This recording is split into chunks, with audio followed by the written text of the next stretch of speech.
Hey, I'm Tim with Anvil and Ink, and today, let's get into it. You've probably fought a dragon, you've probably punched a goblin or two in your day, but have you ever been tricked into giving away your firstborn child by a 3-foot-tall drunk guy in a top hat? No? Then you haven't dealt with the Fey. The Feywild in D&D is home to some of the most weirdest, most dangerous, and most entertaining creatures in the entire game. And I'm not talking about the big names. Not the Archfey, not Tatiana, not the Queen of Air and Darkness. I'm talking about the little guys. The ones your players have never heard of. The ones that will actually ruin a session in the best possible way. Let's start with the Clurichauns. Think of a leprechaun's angry cousin who showed up to Thanksgiving already drunk and looking for a fight.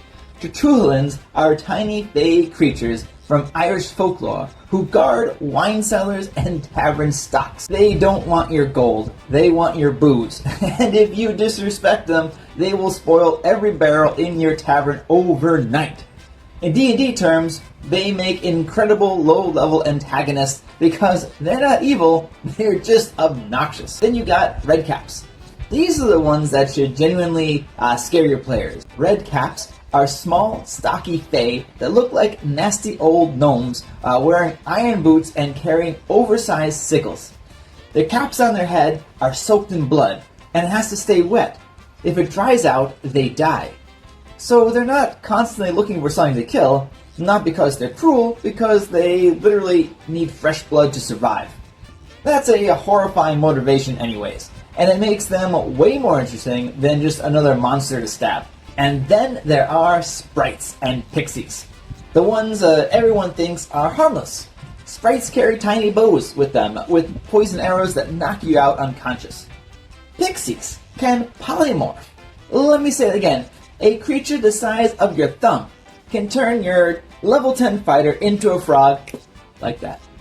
Never underestimate the small Fey. The thing I really love about Fey creatures in D&D is that none of them play by the normal rules.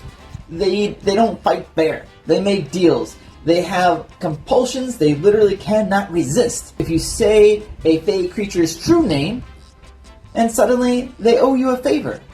And that makes it one of the most creative sandboxes in the whole game. Or at least, I think so. I actually just released an adventure called The Pot at the End that's built entirely around Clurichauns, redcaps, and Fey bargains. It's a St. Patrick's Day themed one-shot for 2 to 3 players. If you like this video, hit like and subscribe. I put out D&D content for small groups every week. So may the luck of a Nat 20 be always with you.